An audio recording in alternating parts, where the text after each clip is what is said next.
자, 옆에 있는 분과 서로 눈으로 인사하며 축복하겠습니다. 복음의 능력을 누리시길 바랍니다. 예수님의 십자가의 승리는 당신의 승리입니다. 하나님은 당신을 사랑하십니다. 아멘. 하나님은 여러분을 사랑하십니다. 굳게 믿으시기를 바랍니다. 신앙생활을 하면서 늘 고민하는 것 중에 하나가 자신이 믿는 대로 행하며 살지 못하는 것이 고민 중에 하나인 것입니다. 다시 말해서 교회에서의 자신의 모습과 세상에서의 자신의 모습이 다르다는 것 때문에 고민하는 사람들이 많습니다. 신앙과 삶의 괴리를 어떻게 극복해야 합니까? 교인 중에 이런 이야기를 하는 사람이 있습니다. 한 여집사님의 이야기입니다. 자기 시어머니는 어느 교회의 권사님입니다. 교회에서는 존경받는 권사님입니다. 그런데 자기에게는 호되게 시집살이를 시킨다 하는 얘기입니다. 그래서 시어머니만 생각하면은 신앙적인 회의가 일어난다 하는 얘기입니다. 또 대기업에 갓 입사한 청년 이야기입니다. 자기 팀의 팀장이 모 교회의 권사님이십니다. 교회에서는 열심히 봉사하는 인정받는 일꾼입니다. 그런데 팀원들을 대하는 것을 보면은 비인격적이고 막말을 함부로 하고 또 그 행동이 불순하다 하는 얘기입니다. 그래서 그 팀장만 생각하면은 신앙적인 회의가 생긴다 하는 얘기입니다. 이 시간 한번 생각해 보시기를 바랍니다. 다른 사람의 눈에 비친 나는 어떤 그리스도인인가? 가정에서 다른 가족들의 눈에 비친 나는 어떤 믿음의 사람인가? 일터에서 동료들의 눈에 비친 나는 어떤 그리스도인인가? 자숙하는 마음으로 헤아려 보시기를 바랍니다. 오늘 본문은 신앙생활을 하는 사람이 평상시 추구해야 할 삶의 자세에 대해서 제시를 해주는 소중한 말씀입니다. 특히 직장 또는 믿지 않는 사람들 앞에서 어떻게 행동을 하는 것이 옳은가 하는 것을 깨닫게 해주시는 그러한 말씀인 것입니다. 22절 말씀 보겠습니다.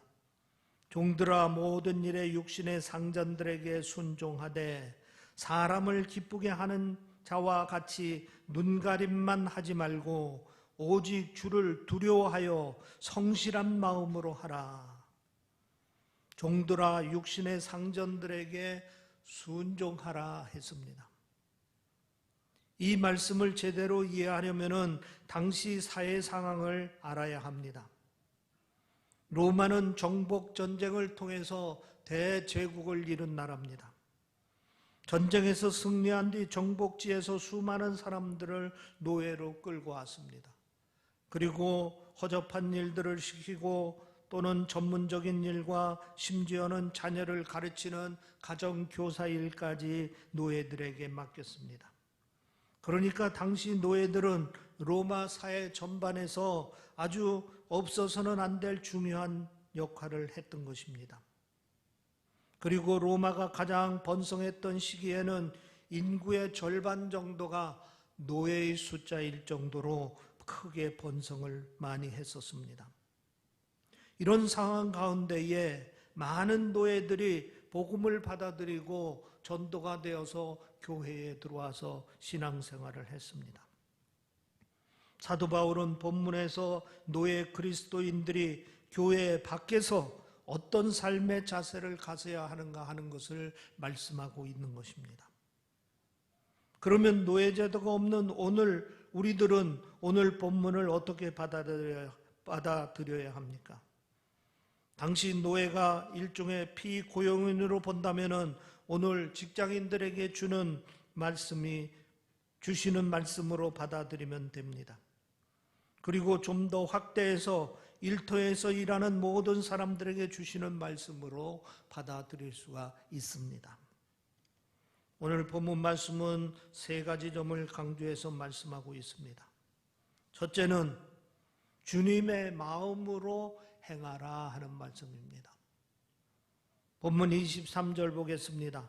무슨 일을 하든지 마음을 다하여 주께 하듯 하고 사람에게 하듯 하지 말라. 마음을 다하여 주께 하듯 하고 사람에게 하듯 하지 말라.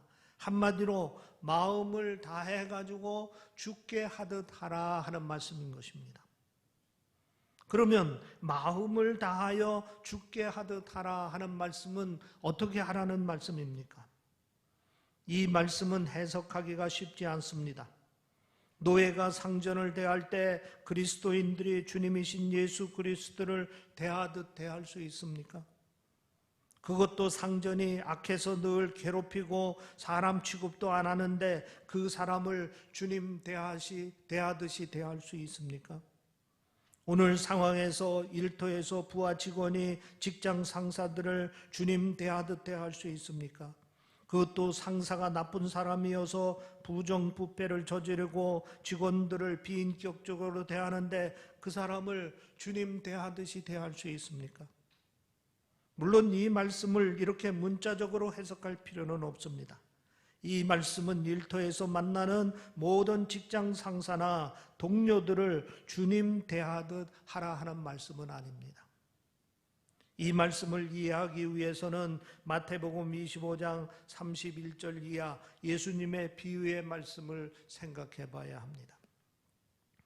주님 마지막 재림 때 하나님의 심판이 있는데 그때 양과 염소의 무리를 나누는 심판이 있었습니다. 임금이 양과 염소를 구분해 놓고 양에 해당되는 사람들에게 이렇게 말합니다. 내가 줄일 때 너희가 먹을 것을 주었고 목마를 때 마시게 하였고. 그래서 그 사람들이 이렇게 대꾸했습니다. 주여, 우리가 어느 때 주께서 줄이신 것을 보고 음식을 대접하였으며 목마른 것을 보고 마시게 하였나이까. 40절에 보면은 주님께서 아주 의미 있는 말씀을 하십니다. 너희가 여기 내 형제 중에 지극히 작은 자 하나에게 한 것이 곧 내게 한 것이니라. 이런 뜻입니다. 주님께서는 우리가 살면서 만나는 사람 중에 작은 자들, 다시 말해서 주님의 도움을 필요로 하는 사람들, 그들에게 작은 사랑을 베푼 것을 주님께 한 것으로 여기신다 하는 것입니다. 중요한 것은 이 사람들이 우리가 언제 그랬느냐고 한 것을 보면은 작은 자들에게 사랑을 베풀 때 그들을 주님이라고 생각하고 사랑을 베풀지는 않은 것입니다. 그저 이들은 주님의 마음으로 주변에서 만난 작은 자들을 도왔을 뿐인 것입니다. 여기서 답이 있습니다. 주께 하듯 하라 하는 말씀은 우리가 일터에서 만나는 사람들을 주님이라고 생각하고 대하라는 것이 아니고 주님의 마음으로 일터에서 만나는 사람들을 대하라 하는 말씀인 것입니다. 그리고 일터에서 우리가 주어진 일을 할 때 주님의 마음으로 행하라는 말씀인 것입니다.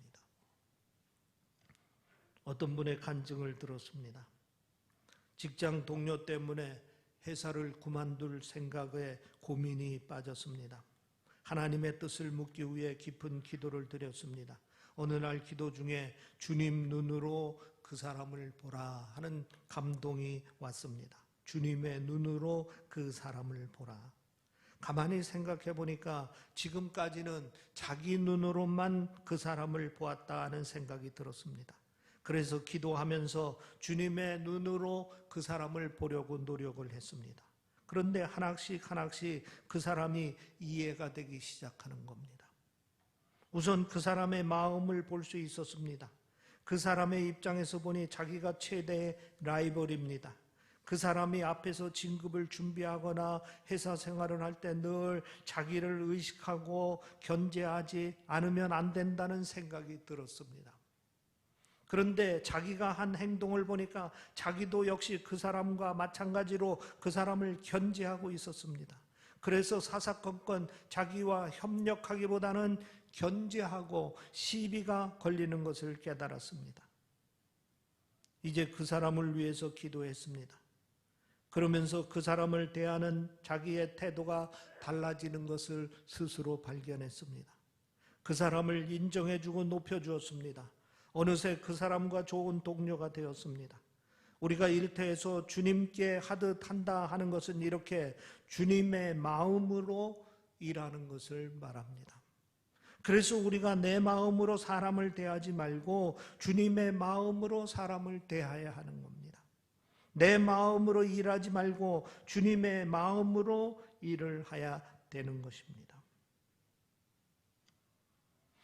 두 번째로 순종하는 마음으로 행하라 함을 말씀하고 있습니다. 어떻게 하라고요? 순종하는 마음으로 행하라. 22절 말씀 보겠습니다. 종들아 모든 일에 육신의 상전들에게 순종하되라고 되어 있습니다. 노예 그리스도인에게 순종하라고 말씀하고 있는 겁니다. 당시 노예로서 그리스도인이 된 사람들의 입장에서 한번 생각해 보겠습니다. 자기들은 과거에 자기 나라에서 나름대로 잘 살던 사람들입니다. 그런데 전쟁에 져서 노예로 끌려왔습니다. 지금 사람 이하의 대접을 받으며 살고 있습니다. 게다가 상전이 악한 사람일 경우에는 견디기 힘든 고통 속에서 살고 있습니다. 우선 이 사람들은 왜 하나님께서 자기를 이런 처지에 두셨는지, 그리고 왜 이런 처지에서 건져주시지 않는지 원망할 수가 있는 처지인 것입니다. 그리고 상황을 봐서 도망칠 생각을 할 수도 있을지 모릅니다. 기회만 있으면은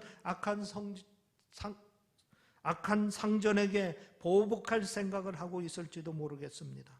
어쨌든 지금 죽지 못해 살고 있을 뿐 희망도 없고 삶의 의미도 다 잃어버린 채 살고 있는 겁니다. 이런 사람에게 순종을 하라고 말씀하고 있는 겁니다. 순종하라는 말은 무슨 뜻입니까? 일단 주어진 상황을 하나님의 뜻으로 받아들이라 하는 뜻입니다. 이 점을 여러분들이 꼭 유념하시기를 바랍니다. 여기서 순종하라 하는 말은 일단 주어진 상황을 하나님의 뜻으로 받아들이라 하는 뜻의 말씀인 것입니다.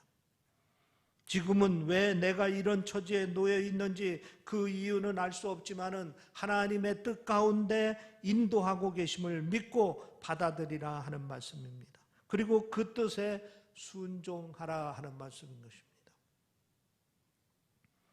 빌립보서 2장 5절 이하에 보면 이렇게 기록되어 있습니다. 너희 안에 이 마음을 품어라. 곧 그리스도 예수의 마음이니 그는 근본 하나님의 본체시나 하나님과 동등됨을 취할 것으로 여기지 아니하시고 오히려 자기를 비워 종의 형체를 가지사 사람들과 같이 되셨고 사람의 모양으로 나타나사 자기를 낮추시고 죽기까지 복종하였으니 곧 십자가에 죽으심이라. 이 말씀은 주님의 마음이 어떤 마음인지 보여줍니다. 우선 하나님이셨는데 종의 모습으로 사람들과 같이 되셨고 십자가에 달려 죽기까지 복종하였다는 것입니다. 주님께서 하나님의 뜻이 무엇인지 아셨습니다. 그래서 하나님의 뜻에 순종하는 마음으로 낮아지셨고 받아들이기 어려운 멸시도 받으셨고 심지어는 십자가의 고난을 받기까지 하셨습니다. 구약에서 예수님을 닮은 사람을 꼽으라 하면은 대개 요셉을 꼽습니다.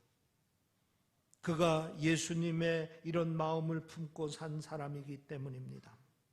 여러분이 잘 알다시피 요셉은 17살 어린 나이에 형들의 시기 때문에 애굽에 팔려갔습니다. 잘 사는 집 아버지의 총애를 받으며 자란 청소년인데 하루아침에 타국의 노예로 팔려가게 된 것입니다.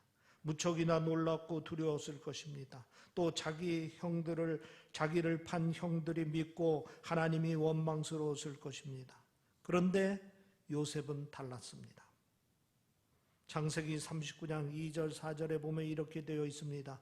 여호와께서 요셉과 함께 하심으로 그가 형통한 자가 되어 그의 주인 애굽 사람의 집에 있으니 그의 주인이 여호와께서 그와 함께 하심을 보며 또 여호와께서 그의 범사에 형통케 하심을 보았더라. 요셉이 그의 주인에게 은혜를 입어 섬기매. 요셉은 지금 자기가 애굽의 노예로 팔려온 것을 하나님의 뜻으로 받아들인 것입니다. 그리고 그 뜻에 철저하게 순종했습니다. 그래서 보디발의 집에서 노예로서 그 주인에게 순종했고 자기가 하는 일에 최선을 다했습니다. 그래서 하나님께서 함께 하셔서 형통하게 되었고 주인도 그를 성실히 보고 노예 중에 으뜸인 가정 총무로 세우신 것입니다. 우리가 이 세상에서 이런 마음으로 살아야 하는 것입니다.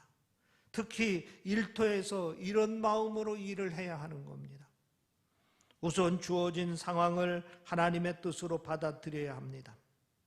그리고 감당하기 어려운 처지나 자존심이 상하는 대우를 잘 견뎌야 합니다. 우리가 잊지 말아야 할 것이 있습니다. 하나님께서 여러분의 상황을 모르고 계시지 않다 하는 것입니다. 어떤 상황에서도 여러분을 향한 하나님의 뜻이 있다는 것입니다. 그래서 우리는 하나님의 뜻을 믿고 순종해야 하는 것입니다. 그 다음에 세 번째 강조하는 것은 성실한 마음으로 행하라 하는 말씀입니다. 22절 후반절을 보면 이렇게 말하고 있습니다. 사람을 기쁘게 하는 자와 같이 눈가림만 하지 말고 오직 주를 두려워하여 성실한 마음으로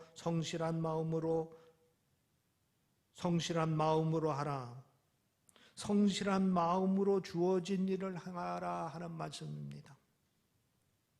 여기서 성실한 마음으로 행하는 것은 눈가림만 하는 것과 다른 것이라고 말씀하고 있습니다. 눈가림으로 어떤 일을 행하는 것은 겉만 꾸미며 남을 속이는 것을 말합니다. 영어로 눈가림이라는 말은 eye service라고 합니다. 눈만 즐기는 봉사. 다시 말해서 보이기 위해 하는 봉사를 말합니다. 그러니까 성실한 마음으로 행한다는 것은 눈에 초점을 맞추어 일하는 것이 아니라 마음에 초점을 맞추어 일하는 겁니다. 그러기 위해서 중요한 것은 사람을 기쁘게 하는 것이 아니라 주를 두려워해야 한다고 말씀을 하고 있습니다. 다시 말해서 눈에 보이는 사람을 의식하지 말고 눈에 보이지 않는 주를 의식해야 한다 하는 것입니다. 늘 주를 의식하며 맡겨진 일을 할 때 우리는 성실한 마음으로 일을 하게 되는 것입니다. 마태복음 6장에 보면 예수님께서 우리 그리스도인이 이 세상을 살며 무엇을 하든지 어떤 태도로 해야 하는가를 가르쳐주는 말씀이 있습니다. 여기에 반복되는 표현이 있습니다. 우선 사람에게 보이려 하지 말고 은밀히 행하라 말씀하십니다. 1절에 보면은 구제할 때, 5절에 보면 기도할 때, 16절에 보면은 금식할 때 사람에게 보이려 하지 말고 은밀히 행하라 이렇게 말씀하고 있습니다. 다음으로 은밀한 중에 보시는 하나님께서 갚으실 것이라는 것입니다. 4절에 구제할 때, 또 6절에 기도할 때, 또 18절에 금식할 때 은밀한 중에 보시는 하나님께서 갚으실 것이라 이렇게 말씀하고 있습니다. 우리 그리스도인들이 의식하고 행해야 될 대상은 하나님입니다. 그것이 영적인 일이든 세상적인 일이든 우리가 의식하고 행해야 할 대상은 은밀한 중에 보시는 하나님이십니다. 겉으로 보이는 사람을 의식해서 하지 말고 은밀한 중에 보시는 하나님을 의식해서 일해야 합니다. 그럴 때 우리가 성실한 마음으로 일을 할 수가 있는 것입니다. 미켈란젤로는 천재 화가이기도 하지만은 성실한 화가로 유명한 사람입니다. 어느 날 그가 조그만 상자를 만들고 있었습니다. 옆에 있던 공작이 물었습니다. 당신은 어디에다 쓰려고 그 상자를 만들고 있습니까? 그러니까 그가 꽃씨를 뿌릴 생각입니다 라고 대답했습니다. 그러자 공작이 이렇게 말했습니다. 그러면 그 상자에 흙을 담아야 할 텐데 흙 담을 상자에 뭐 그렇게 정성을 들여서 만들고 있습니까? 그럴 필요가 있나요? 쓸데없는 일을 하고 있는 것 같습니다 라고 얘기했습니다. 그때 미켈란젤로가 이렇게 대꾸를 했다고 합니다. 저는 그렇게 생각하지 않습니다. 나사렛에서 목수일을 하시는 예수님이었다면 이런 일을 아무렇게나 했겠습니까? 이렇게 대답을 했다 하는 얘기입니다. 다시 말하면 미켈란젤로는 조그만 상자 하나를 만들어도, 흙을 담을 상자를 만들어도 늘 주님을 의식하면서 정성을 다해서 만들었다 하는 얘기입니다. 또 하나의 일합니다. 미켈란젤로가 로마의 시스티나 성당 천정화를 그릴 때 일입니다. 천장의 크기가, 높이가, 길이가 40.23m, 폭이 13.41m, 그리고 높이가 20.73m로 솔로몬 성전과 그 크기가 비슷한 규모입니다. 이 성당의 천정에 성경 이야기를 그림으로 그려달라는 부탁을 받았습니다. 꼬박 4년 동안 그 그림을 그렸다고 합니다. 천정 및 받침대 위에 누워서 눕다시피 하며 그림을 그려야 했습니다. 물감이 눈에 떨어질 때도 있고 자세가 나빠서 온몸이 관절마다 아프지 않은 곳이 없을 때가 있었습니다. 친구가 와서 그 모습을 지켜보다 안타까운 마음으로 이렇게 말했습니다.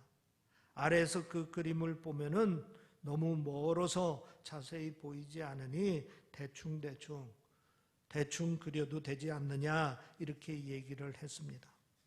그러자 미켈란젤로가 이렇게 대답합니다. 아무도 모르다니 내가 알고 그리고 하나님이 보고 계시지 않는가. 이렇게 생각하면서 자기는 하나하나 다 정성을 다해서 그린다 하는 얘기입니다. 늘 주님을 생각하며 은밀한 중에 보시는 주님을 의식하며 행하는 일이 성실한 마음으로 하게 하는 것이다 하는 것입니다. 우리가 무엇을 하든지 이렇게 성실한 마음으로 행해야 될 줄 믿습니다. 사람을 의식하지 아니하고 은밀한 중에서 지켜보고 계신 그 주님을 의식하면서 우리가 행하려고 하면은 우리는 자연히 어떤 일을 하든 간에 성실한 마음으로 최선을 다하게 된다 하는 것입니다. 이제 결론지어 말씀드립니다. 여러분, 우리는 믿는 것과 사는 것 사이에 거리가 너무 떨어지는 것을 경계해야 하는 것입니다. 그것이 신앙생활의 진실성을 지키는 것입니다. 어떻게 해야 가능합니까? 이때 우리가 마음속에 늘 새기며 실천해야 될 말씀 중에 하나가 죽게 하듯 하라 하는 것입니다. 죽게 하듯 하라. 죽게 하듯 하면 우리도 모르는 사이에 믿는 것과 사는 것 사이에 거리가 가까워질 수가 있습니다. 죽게 하듯 한다 하는 것은 세 가지로 말씀을 드렸습니다. 주님의 마음으로 행하라 하는 얘기입니다. 순종하는 마음으로 행하라 하는 것입니다. 그리고 성실한 마음으로 맡겨진 일에 최선을 다하라 하는 얘기입니다. 이럴 때 우리는 신앙적인 신앙과 삶의 괴리를 가까이 할 수가 있는 것입니다. 어떤 환경 속에서도 우리의 행동을 죽게 하듯 하여 주님께 인정받고 그리고 사람들에게 칭찬받는 믿음의 사람들이 되시기를 주님의 이름으로 축원합니다. 기도하겠습니다. 아멘. 할렐루야. 아버지 하나님, 우리의 삶을 하나하나 다 지켜보고 계신 줄 믿습니다. 하나님을 의식하며 은밀한 중에 계신 하나님 앞에 늘 최선을 다하는 삶을 살 수 있도록 인도하여 주시옵기를 원하옵나이다. 주님의 마음으로 행하게 하시옵소서. 순종하는 마음으로 행하게 하시옵소서. 성실한 마음으로 최선을 다하는 삶을 살 수 있도록 인도하여 주시옵소서. 그리하여 주님께 인정받고 하나님의 영광 돌리고 사람들에게 칭찬받고 칭송받는 일이 될 수 있도록 인도하여 주시옵소서. 우리가 하루 이틀 또는 3일, 4일 계속되는 신앙생활 속에 자신도 모르는 사이에 겉되고 위선적인 신앙생활에 전락하지 않나 경계하면서 늘 깨어 하나님 앞에 솔직하고 진실된 믿음의 생활을 할 수 있도록 인도하여 주시옵소서. 이 예배에 참여한 우리 모든 성도들을 축복하여 주시어서 주님의 마음을 부어주시옵소서. 주님의 눈을 뜨게 하여 주시옵소서. 주님의 마음으로 순종하게 인도하여 주시옵소서. 감사하며 우리 주 예수 그리스도의 이름으로 기도하옵나이다. 아멘. 귀한 말씀에